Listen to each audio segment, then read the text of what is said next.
Ram it. Do you know how to ram it? Oh, please just ram it. And he really gets into it. Do you know how to ram it? We will be rocking in LA, so let's ram it today. Ram it. Hey, everybody, what's going on? Rams Brothers, the pod, episode 2, part 2. What's up, Nick? How you doing, my sidekick? This Tails is feeling good, Sonic. Well, it's good to be back. I'm so glad that we're able to have everybody back for episode 2, part 2 of the pod. So this episode is called RAMBOOZLE. Episode 2 of the pod, part 2. I can't be any more excited. Matt McNally and Phil Clark are going to be joining us in just a bit as they send them the link. To join this pod. So the fun thing about this episode is, you know, it's pretty different from the traditional episode that we're going to do. It's pretty much a game show based around the Friends episode of Bamboozle. And I just bamboozled Chandler. We're going to pretty much cater it around, you know, the Rams and everything that they've been doing this year. And we're going to make it fun. Instead of just talking about the game breakdowns and complaining about the refs and Marcus Peters and all that crap. Okay, so, you know, we're going to make this a lot more fun than the traditional podcast that we've been doing so far based on, you know, the feedback we've gotten. And it's only been a couple of people. We do have some really faithful viewers, and I appreciate you guys that have been reaching out and saying good things. But we're going to dive right into this. So, you know, welcome again. You know, part 2 of episode 2 of the Rams Brothers. All right. How many times are you going to say part 2, episode 2? We're going to start playing Ramboozle or what? Yeah, we're going to start. I have to introduce it, you know? All right, it's a very special game, Ramboozle. And, you know, not what you're thinking. It's you don't have to spin the wheel of mayhem to go up the ladder and chance past the mud hut and through the rainbow ring to get to the golden monkey, then yank his tail and boom, you're in Paradise Pond. That's not how it works. Okay, it's a simple question and answer game now, okay? So this is gonna be how it works. So I'm gonna ask you a bunch of questions, and you know, you're gonna give me your best answer spontaneously. There's secret bonuses sprinkled out, and I'm not gonna really tell you about them. I'm either gonna discreetly mention them or whisper them, so that you're not to any advantage. So that's the best part of this year. At the end of the game, I'm gonna give you a final score. If each score is measured up to a certain benchmark, if the score does not meet the benchmark score, your game will be over, and you will not advance to the next round. Then we're going to move on to Matt and Phil and their segment with the Vikings in Philadelphia. Yeah, we got the Eagles expert and the Vikings expert. We're going to bring them in. We're going to have a good time with them. And this is my alluded 20 seconds to talk. So I'm ready. Oh, you know, what else could I do? I'm trying to introduce the game here. So we're going to play 5 games, each game originally named by me. You know, I thought I was the personality with the big high energy. Yeah, Mr. well, you know what? I got to bring some energy sometimes too. The first 2 podcasts, it seemed like I was a little bit down, sitting in my chair, not paying attention as well. Yeah, and you know what? The fans loved it. Okay, well, whatever. So each game is considered 1 round, and if you complete the game, you move on to the next round. Do you understand and agree to all of the Ramboozle? Yeah. All right, I think Matt and Phil are on the other line, so they're, you know, say what's up, guys. Yo. How you doing? Thanks for having us on, Rams Brothers. You guys sound so freaking excited. Yeah, it's super exciting. Now we get to listen to the Ramboozle, right? Yeah. There we go. Yeah. So you guys are going to be the moderators, so feel free to step in and, you know, tell us what you think of these games that we just kind of created on the fly, just to make the pod a little bit more interesting. I'm stepping in. I'm using my first step in right now. This is McNally, by the way. This is McNally. This is Matt McNally. Yeah. What's the prize? Does Nikki get to host the next episode if he wins this game? Yes. Ooh, I like that. Yes, I love that. If he makes it all the way through, yeah, sure. Oh, it's recording. I'm not sure you guys heard the beginning. This is Bamboozle. The rules are very tricky. Okay. All right, so let's start. Game 1 is called Professor Brothers, grading the team. So the rules of this game are simple. We're the teachers. We got to give out grades. We're going to go through a list of defensive players. You got to give them a simple letter grade. We're going to compare the grades, and depending on how close our grades are with each other's, that will determine if you advance to the next round. Okay, first player, Aaron Donald, go. Do I give like a description or just a letter? Give him a letter grade. Okay, Aaron Donald, this season, I'm going to give him a solid 86 B. Okay, solid 86B. So I gave him a B+. He's a student, consistently on time, always does his homework, performs well on tests. He's got 14 tackles, 3 sacks. What tests? Tests. He's a good student. That's all I got to say. The only reason you didn't give him an A is because you feel like you could do a little bit more, right? So we agree on Aaron Donald. Okay, you're 1 for 1. Ndamukong Suh. C. C? Yeah. He's got a B+, okay? He's got 4 more tackles than Aaron Donald. What has he done wrong besides way too high. Play really well and not gotten in trouble? That is all right. Well, just because you haven't gotten in trouble doesn't mean that you're like amazing yet. I mean, you're coming in.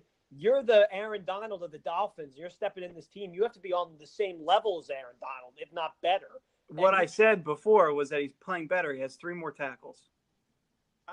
Okay. Okay. Well, we disagree on that one, so we'll have to go 1 for 2. Marcus Peters. F, D. Oh, F or D? D. Final answer. D. All right. I gave him a D+. It was visibly burnt 3 times on Sunday. The broadcasters made sure to stop the game. They noted how Peters was just watching Russell Wilson instead of protecting the top of the field. It resulted in Tyler Lockett and David Moore, a no-name. And they did that stupid jump rope touchdown celebration. Did you see that? It was friggin' brutal. They were doing that all game. It was so lame. They did it like 3 times. It was terrible. Okay, so the next one. So we're 2 for 3. The offensive line as a whole. What do you give them? I don't know who made that poop sound, but I would give our. I think we got one of the best offensive lines in the game. Jared Goff's got plenty of time. I'd give him an A. I give him an A-, right? The line was perfect for the first 4 weeks of the game. How could you argue that? No. The pocket wasn't clean for Goff against Seattle. There was visible pressure. Goff got hit a couple times. The ball flew up in the air. Gurley wasn't able to get in between the tackles. He only averaged 3.5 yards per game. Or on Sunday. So that, all right, we give him an A-. Okay, we'll settle. No more poop sound. No. Hey, Nick, come on. You got to recognize that Dean's not he's not going with the regular straight scores. He's going plus or minus every time. Yeah, Phil. You know what? I'm like every time I'm like, oh, what the heck? And it's like a plus or a minus. Well, you know what? The next one's not going to be any different. What do you give the special teams? All right. Well, now that this whole plus or minus all is in play, I'm going to do special teams C-. You know what? The kicking catastrophe continues to drive me nuts. Between Ficken and Karios, this new guy missing an extra point yesterday, I just can't handle the stress. I need the leg. I need Greg the leg. And I never want to see a freaking Ficken fake punt again. Oh, man. That's insane. It seems like I wrote down the exact same thing. We're going to have to agree. You advance. You win the first round. Congratulations. You won the round, Professor Brothers. Congratulations. All right. Moving on to the second game. I have a song specially for this game. How many games are there?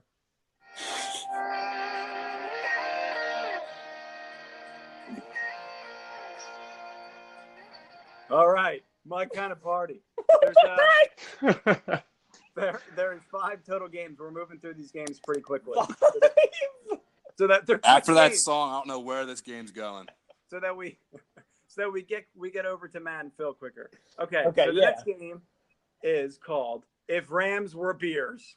Okay. So I'm going to compare 5 Rams players to beers. The rule of the game is quite simple. I'm going to state my comparison. If you agree, we can move on. If you disagree, then you have to persuade me and convince me that the Rams player is that beer. Oh, okay. Agreed? Okay. Okay, so let's start with Jared Goff. Matt, feel free to chime in. All right. Sounds good. Go ahead, Nikki. What's your guess? What I think Jared Goff is, or what do I guess? What kind of beer would Jared Goff be if he were a beer? Okay. Well, I was not prepared for such a creative question, but as a creative man, I will obviously oblige. Jared Goff, minus the Mexicanicity, I'm going to call him a Corona. You call him Corona. Interesting. Yeah. Yeah. Why Corona? Because he's blonde. Real in-depth coverage. I went with the Bud Light Platinum. Why? It's not overly sexy, bit flashy. Goff has swagger, and it's the city he plays in has a little bit flash. It's a little bit higher in alcohol content, so it could take you over the top, just like Jared Goff, right, Phil and Matt? All right, so next we'll disagree on that one. Jared Goff's a Dale's Pale Ale.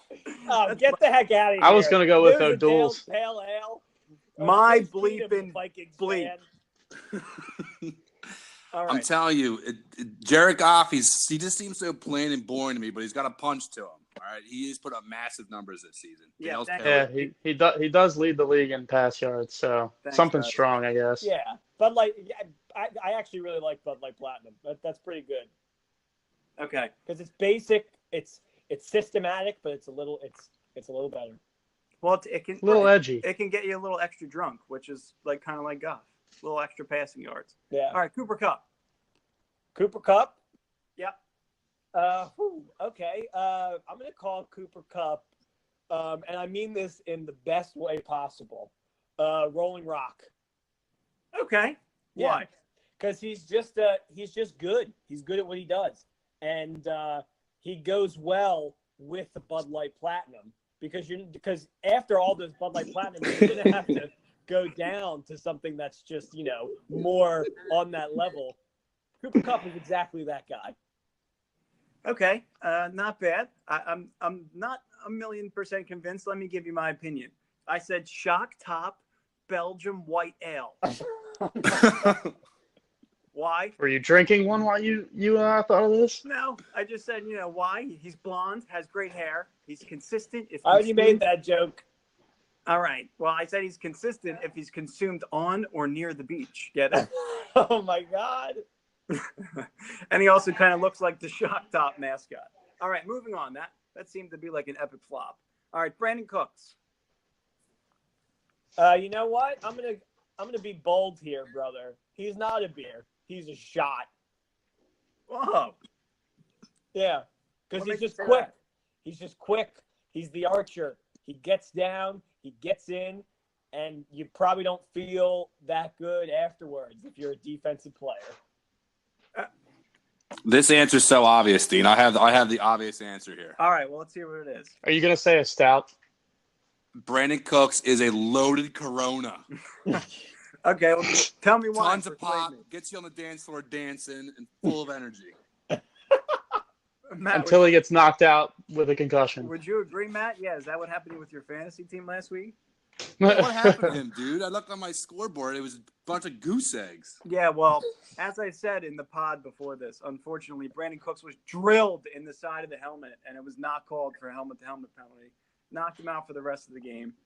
Obviously, it affected a lot of people's fantasy teams too. But Was it like the first play of the game? it was I think it was in the it was in the early second quarter. He got hit in the side of the head, and then he was in concussion protocol. We thought he was going to get out, and then around the same time, Cooper Kupp went into concussion protocol, and there were no penalties. So, And they Listen, this is not good for Brandon Cooks, man. He got drilled by Jenkins in the Super Bowl, was knocked out like the rest of the year. Comes back, and I was getting drilled by the Seahawks. The rest of the year, McNally, that was the last game, man. This guy's going to have CT before the season's over. I don't know why people want to go for him. I mean, the Seahawks, the hit against him, it wasn't as bad as the one at the Super Bowl, which was like just gruesome.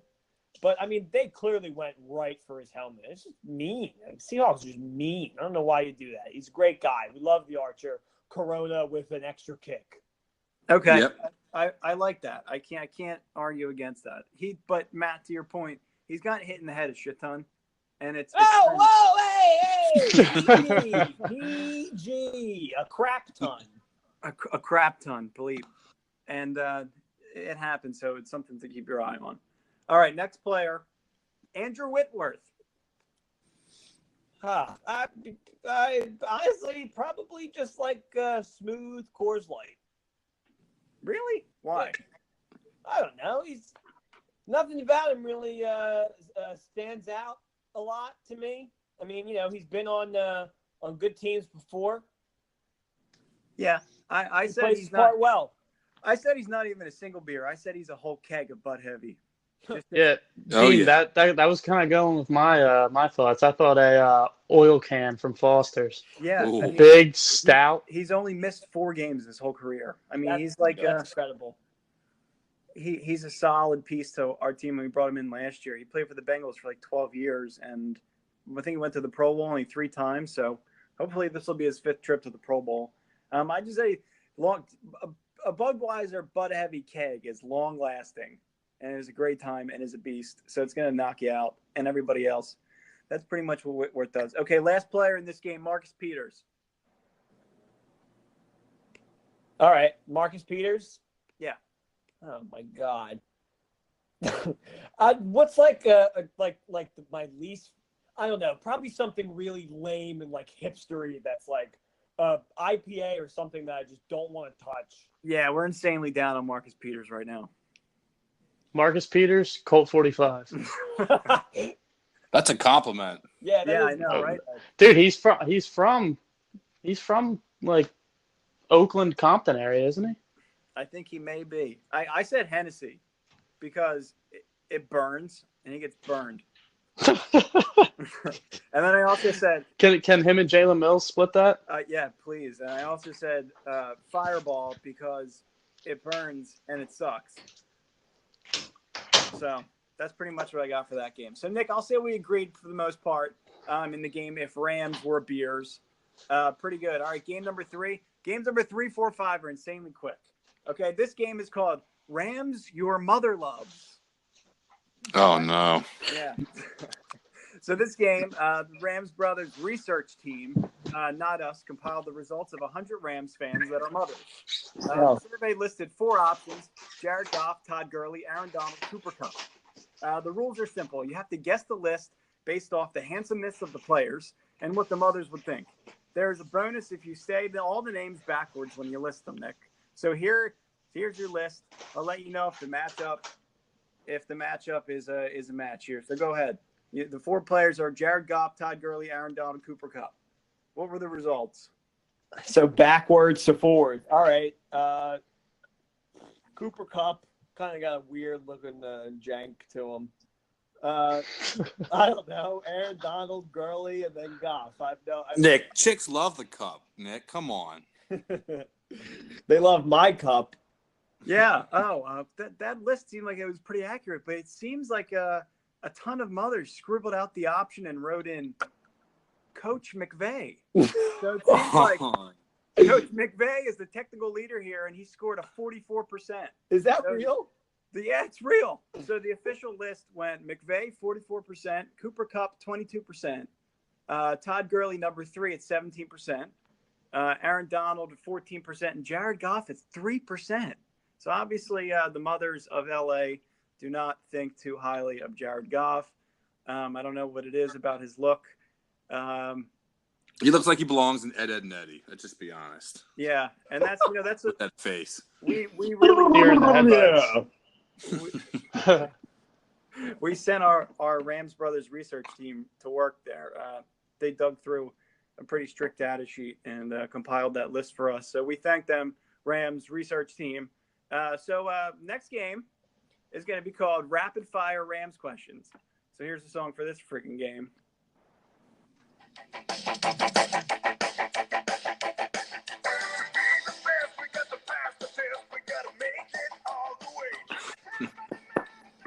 All right. All right, I'm fired up. Let's do it. Rapid fire questions. I think I know what it's going to be. Let's just throw them out. All right. The rules of the game are simple. I'm going to wrap off rapid ravioli fire questions to you. I know. You're going to answer the questions to the best of your ability. There's only 6 quick questions, Rams questions, that you could answer correctly, and they're fairly easy. So I'll let you know once the game's over if the answers are correct. Okay? All right. And there's also a hopping bonus that's included. All right. Well, hold on. Let me get up. All right. I'm hopping. Yep. All right. Question 1. Who leads the Rams in rushing touchdowns so far in 2018? Todd Gurley. All right. What noise does Coach McVay like to make in the locker room when the team wins? Woo! Who was the last Rams receiver to record 1,000 receiving yards in a season? Kenny Britt. Oh, who made the tackle for the Rams with 5 seconds left in the Super Bowl against the Titans? Mike Jones saves the day. Who was the last team besides the Falcons after the Rams that they lost to? Who's the last? Sorry, let me rephrase the question. Who's the last team besides the Falcons in the playoffs that the Rams lost to? That's 49ers. But Correct again. We were playing all of our down guys because we were already locked in for the playoffs, so it doesn't really count. We didn't need an explanation. You already got the question right. Who was the Rams' winningest head coach since 1994, the year you were born? Martz. Correct. Mike Martz. All right. It seems like you completed all 4 rounds going into the 5th round. So the 5th game is pretty simple. Are the Rams going to win in Denver? And what's your final score prediction? Okay. I hope it's not a lot of points, but that seems to be our kind of trend right now. I really would love to see us just still score a lot of points and, hold them to a little points. But for whatever reason, I feel like I'm going to have some agita. So I'm going to say final score like 20-17 us. Okay. Interesting. A little bit off from mine, yeah. I mean, they open as 7-point favorites over the Broncos, which is pretty cool in Denver. I think it's safe to say they're going to take care of business. They were 7.5-point favorites in Seattle, so I think they're going to be okay.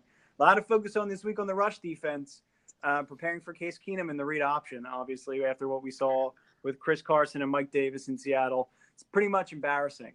So I don't want to see any of that crap anymore. And I said crap, not bleep. So I predicted a final score 33-18 Rams. So I hope I'm on. Nick, I hope you're on. So we're going to flip the script. Okay. So now we're moving over to the open forum. Matt and Phil discussing Minnesota as they, battled Philadelphia. I really want to hear what you guys had to say about this game. I had it on in the background, and it looked like the Eagles. At one point, it looked like the Eagles were going to win.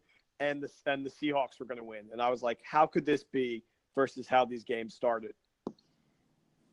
It was a different feeling in the stadium, I'll tell you that.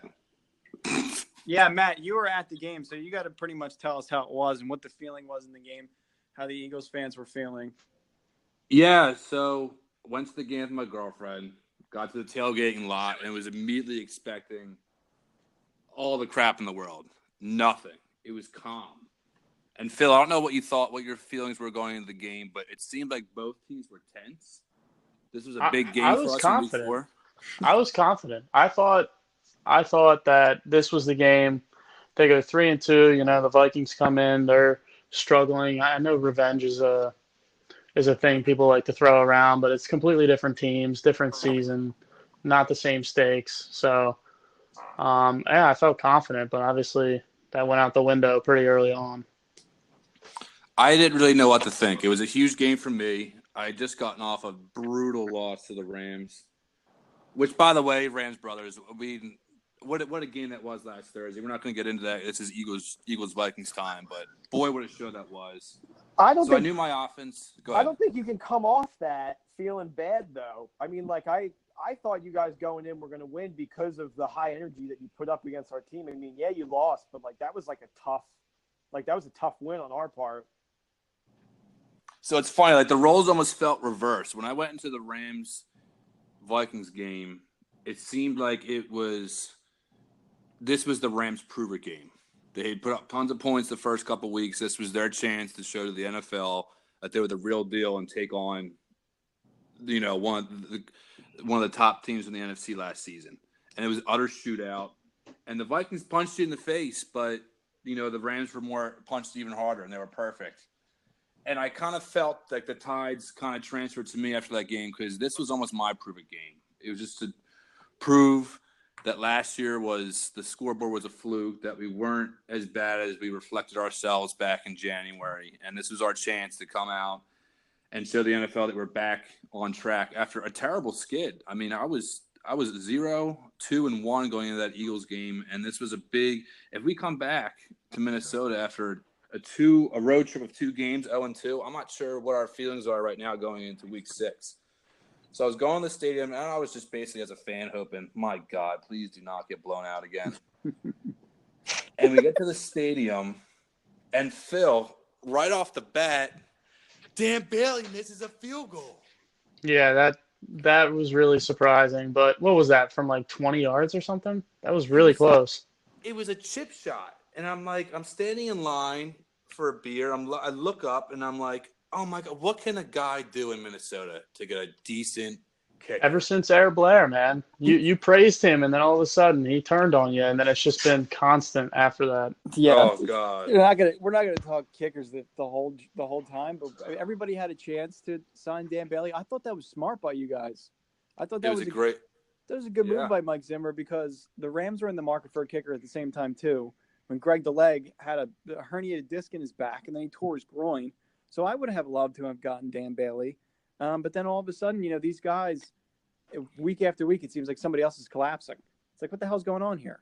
There's something in the freaking Gatorade water bottles that they're giving out, team. Because Dan Bailey, the Vikings signed him off the street. He had just got done denying contracts from the Ravens and the Browns. He has an opportunity, signs right away at the Vikings. He's the second most accurate kicker in the history of the NFL ever. I think, oh my God, I have my savior now. Here he is.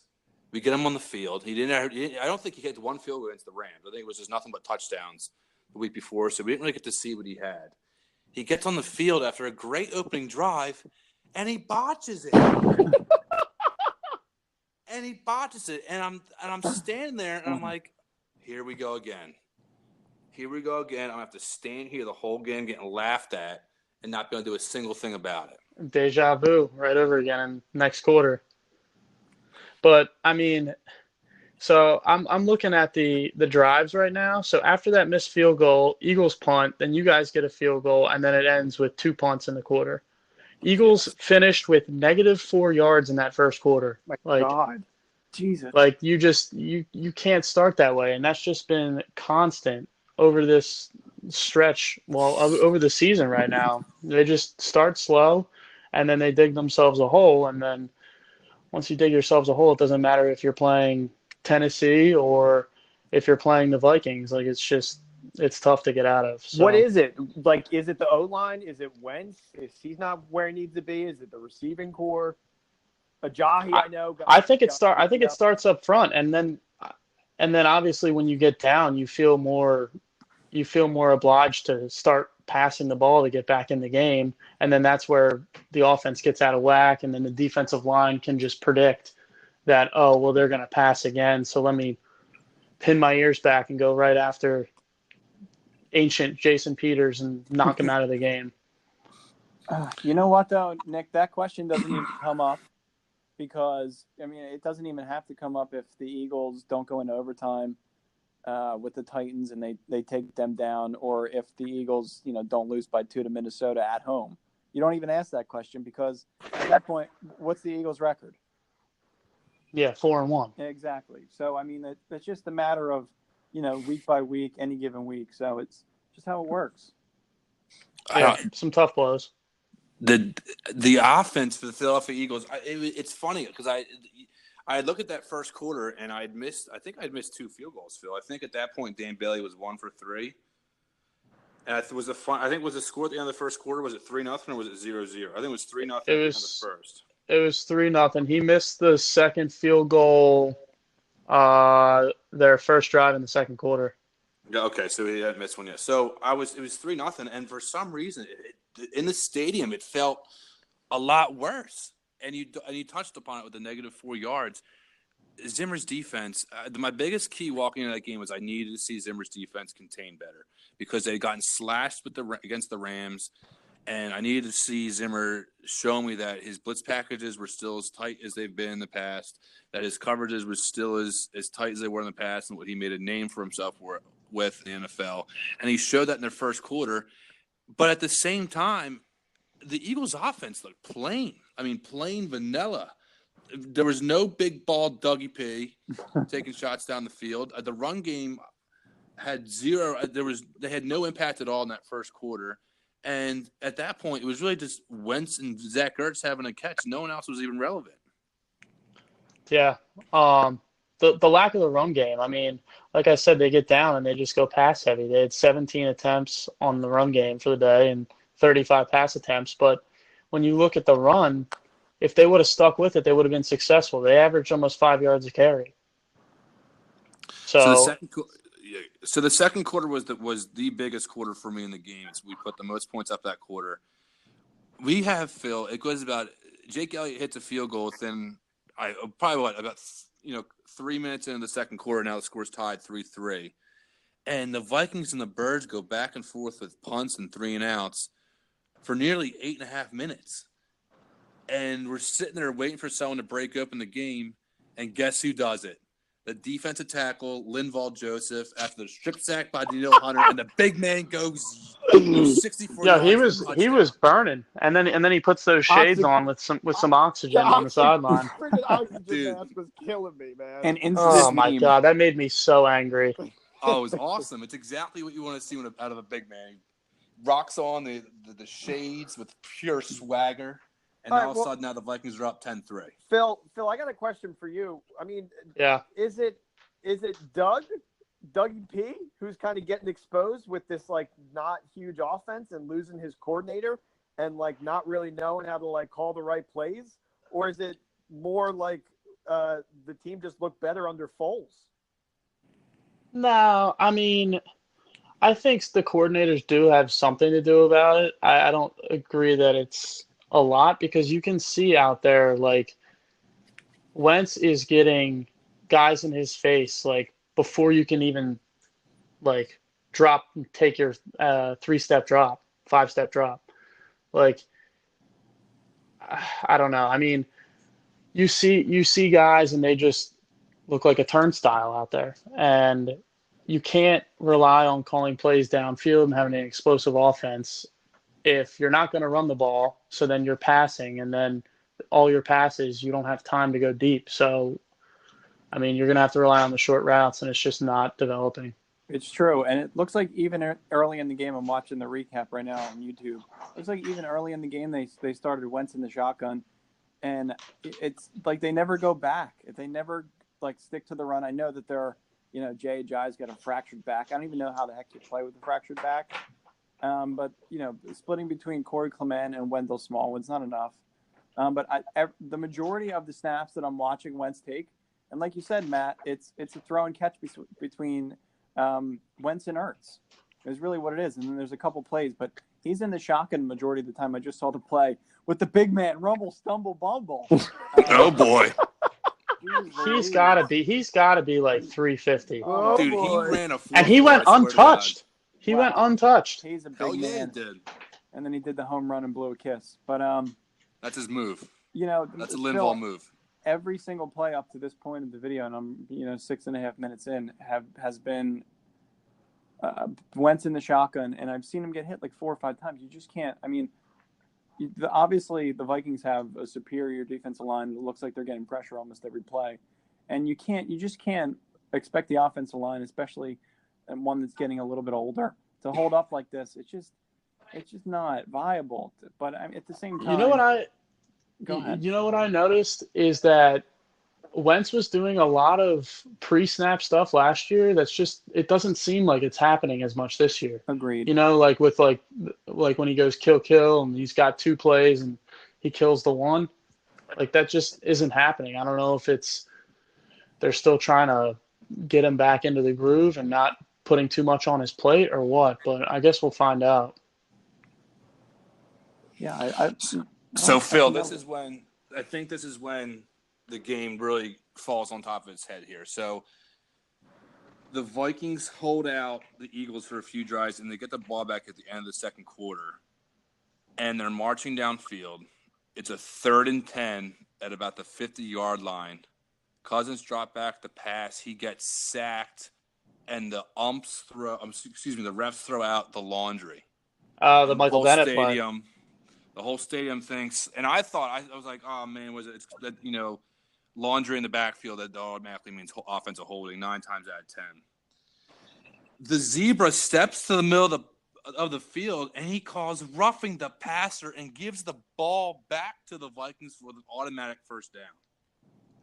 I mean, was that before the end of the second quarter? Yeah, and then they ended up scoring a touchdown because also there was a 3rd and 1, and Chris Long decides to jump in front of Cousins' face instead of going and hitting him. Yep. And they converted that 3rd and 1, and then the Michael Bennett play happens, and that was on 3rd and 10 to try and get him off the field. And then Yeah, I mean, everybody knows that was a bad call. I mean, Michael Bennett couldn't have possibly hit him that hard with no shoulder pads.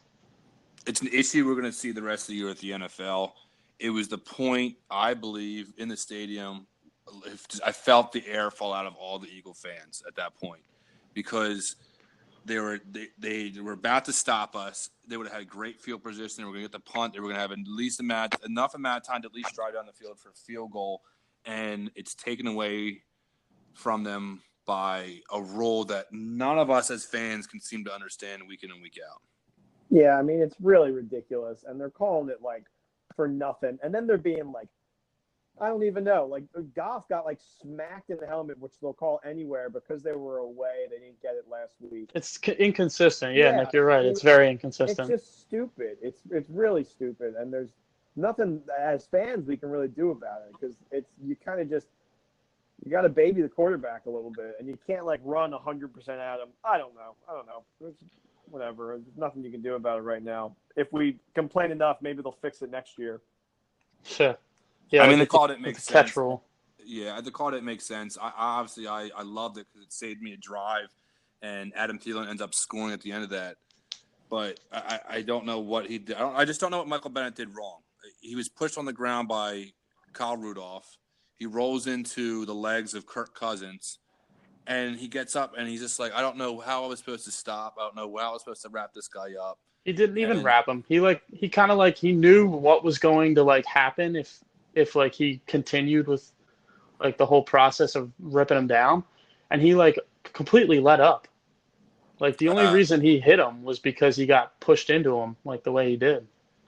Yeah, I couldn't believe it, but I was all for it. And the drive ends, Phil, is an important note for me because I was at the NFC Championship game last year, and I was fortunate enough to sit in the corner of the end zone out by 95. And it ended up being unfortunate because the spot that I was at, I had to watch Torrey Smith catch a flea flicker touchdown from Nick Foles in my face in that corner of the end zone. So it was almost liberating for me at the end of the half because Kirk Cousins finds on a play-action fake Adam Thielen in the exact same spot, corner of the end zone, a perfect dime, and my man, Adam the Great White Hope Thielen is feeling it and catches a touchdown, and now the Vikes are up 17-3. Only offensive touchdown for the Vikings on the day. Yep. That's crazy. Isn't that crazy? Yeah. And that was all because of that penalty. They finished with a field goal there. They have no offensive touchdowns the whole game, even though Kirk Cousins completes 80% of his passes for over 300 yards. I mean, Phil, you guys have a great defense. You guys held this Vikings team who just went in on the Rams. You held them to 23, and you guys fought the whole game. And I thought that onside kick at the very end, I really thought that he messed that up, and it was the Eagles' ball. Like, I mean, that was really close. You guys fought that entire game. Like, I mean, it was a tough one. Maybe the Vikings are a little better than everybody wants to give them credit for right now. Yeah, and you go back and you watch the Michael Bennett play. He's in the Ndamukong Suh category where it's just like if he rolls up on somebody or if he rolls through somebody or throws somebody down on the ground, the refs are likely to throw the laundry. Like he's the bad guy or something? Yeah, it's like they're the bad guy. Yeah. It's just more likely that the refs are going to take the flag out of their back pocket. It's just they almost want it to happen. It's more publicity for them, and it's going to be all over Instagram, whatever the frig that means. But I don't know. I just don't think it's necessary. But that's the kind of crap that's happening in these games. Is these refs are, like I said in the last podcast, they're the new 12th man. I mean, it doesn't matter where you're playing. They're going to make a determination based on what they see on the field. You can't pick up flags. You can't overturn flags. So if you see Michael Bennett roll up on somebody, I'm not sure. Is that play overturnable? I could be wrong. No, is it now? Yeah. So, I mean, what do you really see in there? And then that brings you to the half, and then it's a completely different game. Yeah. So I got a couple things to go over here. So the two fumbles by the Eagles, the Vikings capitalized on both of those. So they got the 7 off. Yeah, they got the 7. The J.J. fumble, Yep. Eagles go down. That's a 10-point swing right there. They could get 7, and instead the Vikings get 3 out of that. And then obviously Fat Man touchdown got the other 7 points off the turnovers. Who's giggling over there, Nick? No, I think that was Dean. That was me. I have to go. Phil, I have to bring it back, man. I have to bring it back to the J.J. fumble. So the Eagles get the ball to start the half, and they march. And it's the first time all game that the offense has actually shown any sort of life. Yep. They get down, and my man Eric Kendricks, with the glove that I probably have. The glove I have from Eric is probably the one he used. No, it's probably the other one. Strips the ball from J.J., and the Vikes pick it up on the 3-yard line. So a complete turn of events, like you said. Again, the air falls out of the stadium. And on the first play, Kirk Cousins, 3-step drop. And on the move, my man Adam Thielen turns Jalen Mills into burnt toast and kills him for 60 yards. You know what was funny? I saw someone on Twitter post a picture of a piece of burnt toast and then drew neon green hair on it and said, "Guess who this is?" Gold. That's gold. You know, Phil, I was gonna ask you about Jalen Mills and what do you think, like with the Fletcher Cox thing? Because I just watched that too. I can't believe somebody would even. He got that drive. He got burnt for a 68-yard play on the play McNally was just talking about. Like, how do you made one play? I'm tired of the finger wag. Yeah, how could you not be? I mean, people that aren't fans. I mean, you call me a hater, call me a fan of whoever you want, but I know who you're a fan of. You're a Rams brother. I'm just saying. Darren Wright. I was a Vikings fan in the game against the Eagles because I want to see both teams obviously with 2 wins in the 3 wins. Well, obviously you were a Titans fan, a Bucks fan. Yeah, you know how it goes. Yeah. But Phil, this is the biggest problem. When we keep seeing it week in and week out with Jalen Mills, and Dino, I'm not sure if you're at that point yet in your tape, but when you rewatch the play, Jalen Mills is in his typical 7-yard cushion. And I don't know why he does this. The moment the ball is snapped, he has a 7-yard cushion, and he refuses to go into a back pedal. So by the time he stops his feet, and by the time Thielen gets to him, Thielen's at a full sprint. Jalen's at a dead stop. He hits him on the fake stop route. Jalen bites, and then Adam Thielen uses his momentum and burns him an extra 5 yards. I don't know what Jalen Mills is thinking week in and week out. You're given the 7-yard cushion for a reason. Why don't you use it? So I was looking at the highlights on that play and on the play where Cousins threw it to Thielen in the end zone for the touchdown. Right. And on both of those plays, the pass rush gets there, and Cousins is literally bailing out, throwing off his back foot, like diving to the ground, completing these passes. Like, if Jalen Mills is up on Thielen and he bumps him a little bit in the beginning, that pass is overthrown or just incomplete. Like, it's completely the secondary's fault in this game. I mean, overall, go ahead. Yeah, I mean, overall, they ended up only giving up 1 touchdown, but you see Cousins just completing every single pass, and it feels like the defense is never going to get off the field. And that seems to be the biggest difference, honestly. When I watched the Eagles in 2018, my biggest difference that I see is the pass rush just isn't getting there like it did last year. The wide 9 is set up so that the defensive line needs to create a massive amount of pressure to the quarterback while the defensive backs play zone. And I said this last year, and I got crucified because the Eagles had won the Super Bowl. I did not ever believe in the defensive backs for the Birds. And I said if it wasn't for the defensive line making pressure, they're bailing these guys out. They're really not making that many plays. They're just making sure they don't get beat deep.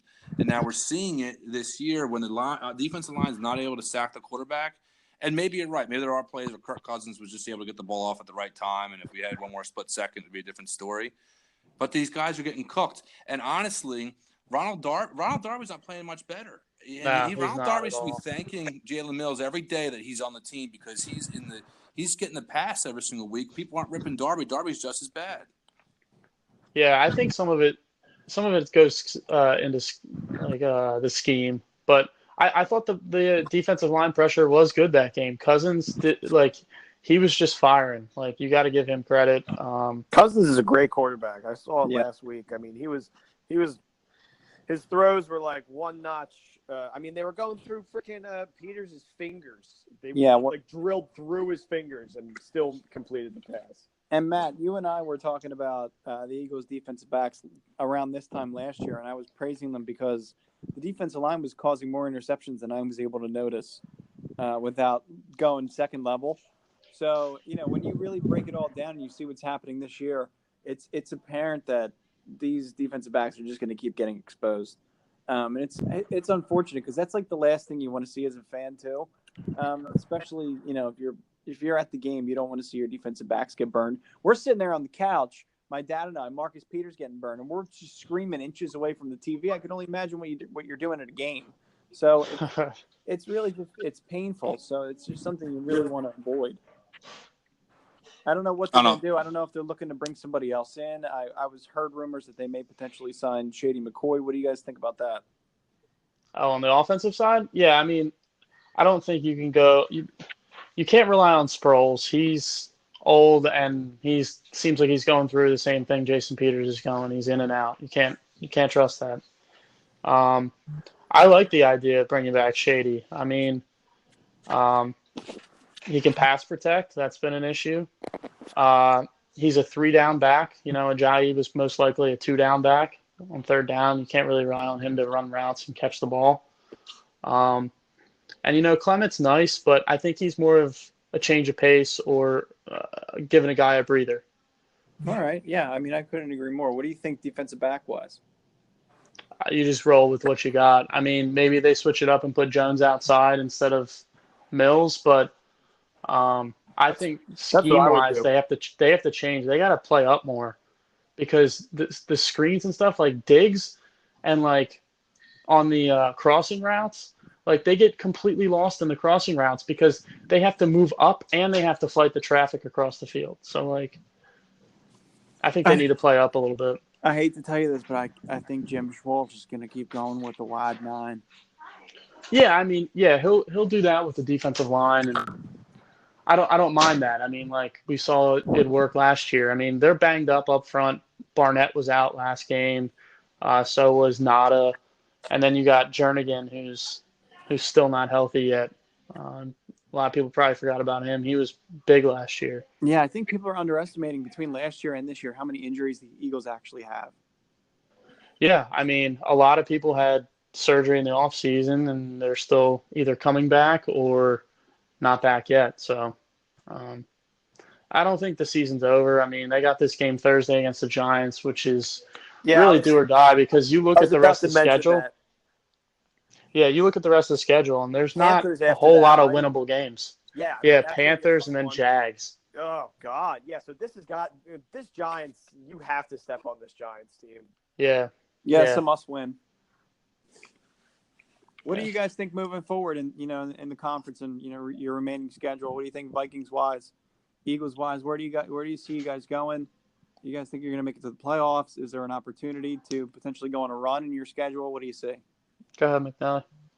So, I'll address your question in a second, Dean. I think just to kind of wrap up this game, Phil, I think a lot more – I want to sit here and gloat about my Vikings, but as a football fan looking at the game, it seems a lot more was shown or exposed about the Eagles and a lot more takeaway you get from the Eagles than you do the Vikings. I think this game can be summarized in is just the Vikings played fundamental football. There were 2 times throughout the game where Eagles got charged with what's the rule? They just weren't lined up correctly. That called for that. Like it just there's dumb penalties that you just don't see at Super Bowl teams, and the Vikings kind of took advantage of mistakes by the Eagles when they had to. I don't think they didn't really do anything fancy. The Eagles did a pretty good job. I think I sliced and diced you guys between the 20s, but once I got to the red zone, the Eagles did an incredible job of stopping the Vikings, and the score reflects that. I was stuck kicking lots of field goals and really only had 2 chances to score touchdowns. One was to Thiel, and the other one was blocked by the Green Goblin on the play right after Fletcher Cox yelled at him. But, Dean, this win was big for us, man. I think it proved we needed the confidence. The Vikings needed the confidence, and I think through the first 5 weeks of the season, the Vikings were battling to kind of figure out a new identity after being embarrassed so badly in the NFC Championship game. And I think to come into Philadelphia and to get that win, it's big for us. We now have a game against Arizona, who I think we should stomp on. No more sleeper games. No more Bills games. I think we're going to be okay. That's my survivor pick this week. Minnesota survivor pick. Smart pick. Yeah, I think they stomped the Cardinals. I think Zimmer's got them in the right mindset. Fingers crossed I can get Cook back, Dean. That's going to make a big difference for me down the line. I have the worst rushing attack in the league. it's because DeFilippo doesn't even feel comfortable rushing the ball. I think I have the lowest rush attempts in the entire league. I'd love to have the Rams brothers stat analysis guys look that up. I think the Vikings have rushed the least amount of times, and we're going to need that. I mean, I have some winnable games coming up before my bye. I got the Cardinals and a couple division games, I think, with the Lions and the Bears. And then it gets thick at the end, man. I have Tom Brady in Foxborough. I have Russell Wilson. Got to fight those nasty Seahawks in Seattle. That's going to be tough. I'd love to. I think I have a chance, man. But I always got to fight Rodgers off, and then all of a sudden these freaking Bears are contenders. All of a sudden, I know. I don't know how the Bears out of nowhere became chicken contenders, but they are. And they look like a really good team. And no kidding around. That division's going to be hard to come out of. It's going to be really tough to come out of. And I think in summary, this is the win we needed. You're not as lucky as them Eagles, who might be able to finish 8-8 and still be at the top of their division. Correct. No, you might be right. Football by far. Yeah, you guys are lucky with that one. Like Jim and Crimbus. NFC West is pretty bad besides you guys, but at least you guys are holding them up, I guess. Yeah, we have more wins than every team in your division combined. No. I think you guys have 6 wins combined in your division. We have 5, so it's close. I'm sorry. Yeah, come on, Rams brothers stat tracker. Yeah, get those guys on that. That one was just me. That shows. Yeah, so what do you think, Phil, moving forward? Do you see any holes in the schedule? You guys think you're going to run anywhere? Honestly, the holes in the schedule are the 6 division games.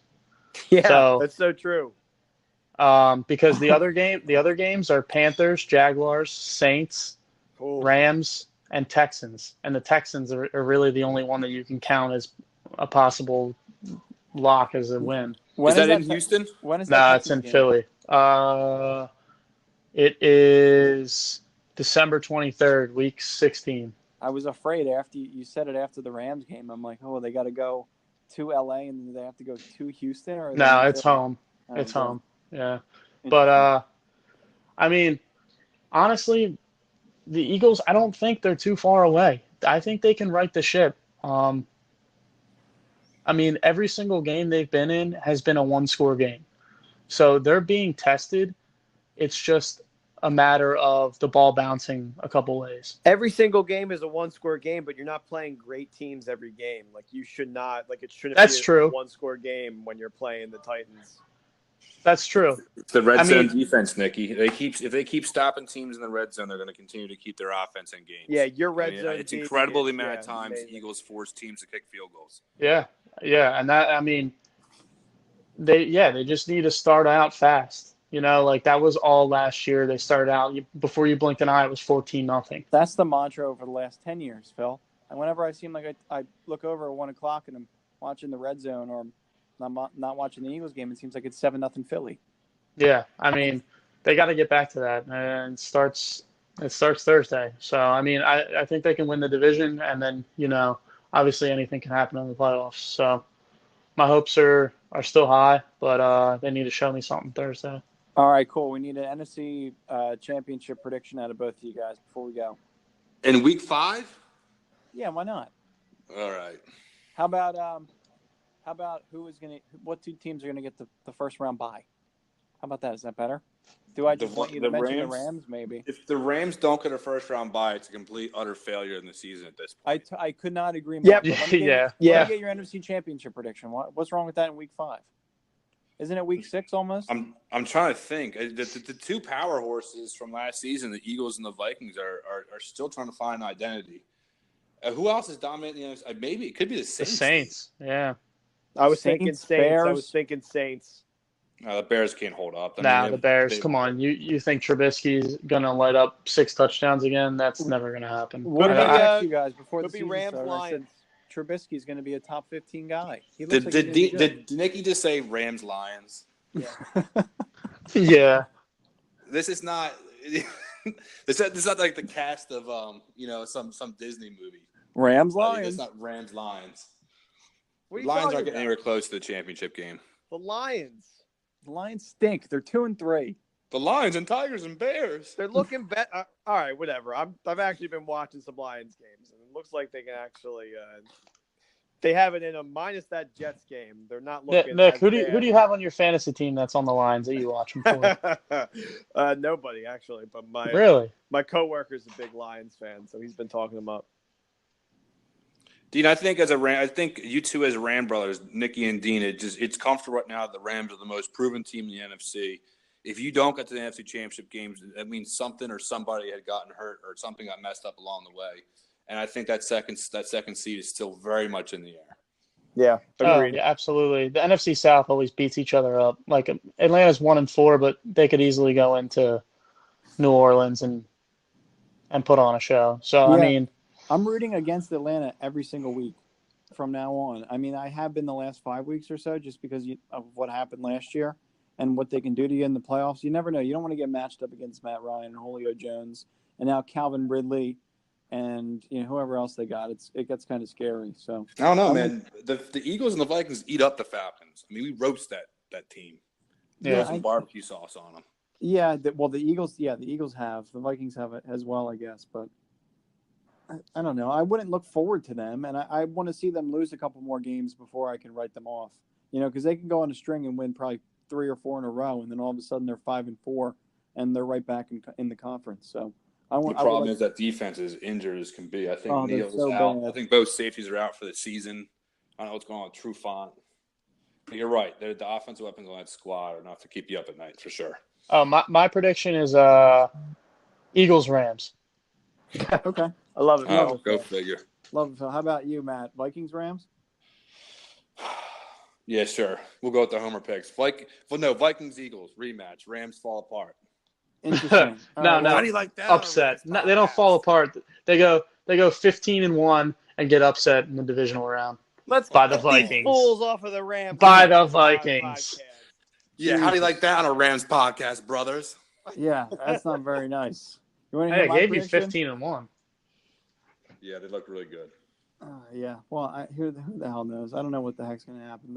They've done this before, and it's been a long time. The Eagles have done it before. The Vikings have done it before. People have been 5-0. It doesn't mean anything. So it's a matter of what happens. I want to see them prove to what even Carolina a couple of years ago was 15-0, or they were 15-1. They're 14-2 at the end of the season.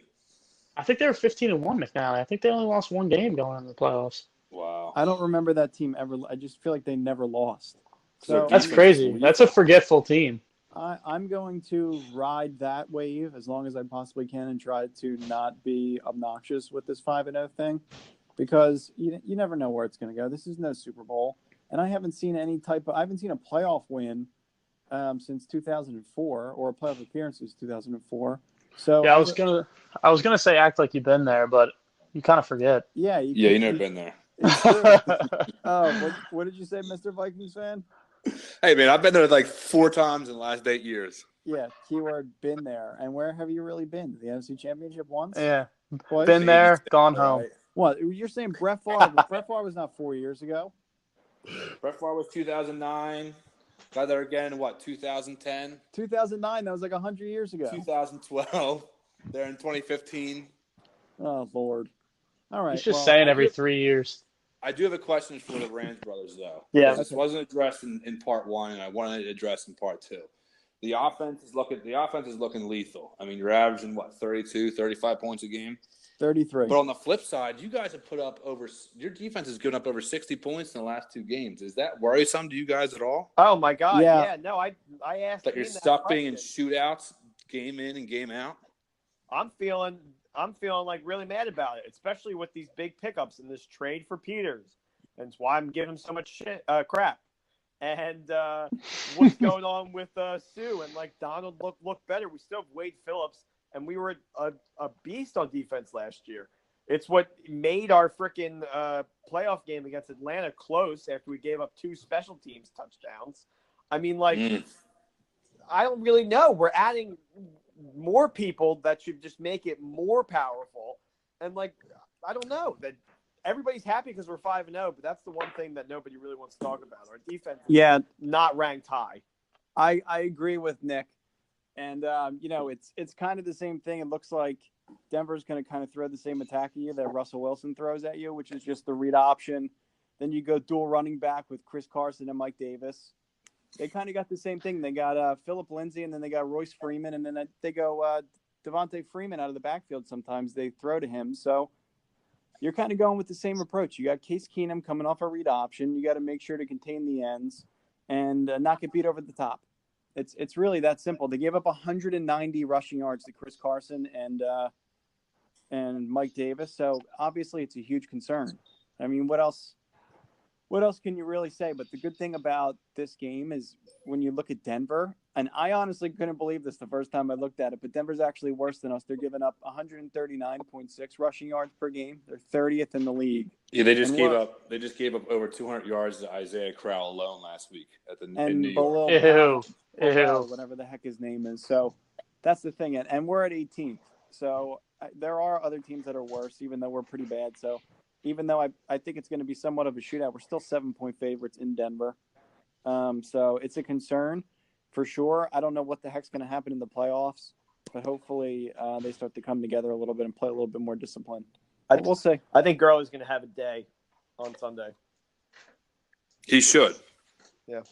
Although you guys are in Mile High, man. It's always weird in Mile High. It's going to be weird, and it's supposed to snow. It's never high scoring in that stadium. It's supposed to snow, apparently. So who the heck knows what's going to happen? Oh. Yeah. Should be interesting. Goff probably sucks in the snow. Cali boy facing the elements. Yeah, What makes you think Jared Goff sucks in the snow, but Kirk Cousins doesn't? Kirk Cousins, what are you talking about? I think Kirk Cousins threw for 300 in the snow. Hands. They probably have the same size little hands, but they'll probably wear the same set of little hands. If Jared Goff doesn't hear Taylor Swift playing in the background of any games like he does out in LA, he could be screwed. No, honestly, that probably is going to be a big factor because he was slipping up the ball when he was playing in Seattle and start. Yeah, I know. It is moist in Seattle. Do not forget. Listen, until Jared Goff's passer rating goes below 125, I mean, there's really no distance to be had on the guy. All right. Well, that's true. That's true. All right. Last words. Jump in, whatever you got to say. Thanks for coming on the podcast, guys. It was great. Loved it. Yeah. Thanks for having us, man. We'll accept another invite if it comes. Phil, you got it. Thanks, Rams Brothers. Always a pleasure. Phil, we're gonna have you on in December when the Rams are playing the Eagles, and McNally will bring you back on. Never. You won't make it in the playoffs, so it won't be hard for us not to bring you back. I want to get on one of those. I want to get on one of the game shows. Yeah, I was just gonna say next time I want a game show. Let Phil and I play in the Rampalooza game show. It's RAMBOOZLE. Right, Ramsapalooza. Yeah. Yeah, whatever. Thanks for tuning in. We'll bring it back to that. Eventually, we're going to do a whole video crew, and we'll get a studio, and we'll make this really legit. But we're not there yet, so bear with us, listeners. Rams Brothers, love you all. Matt and Phil do too. Thanks for listening. Official send-off with the special song.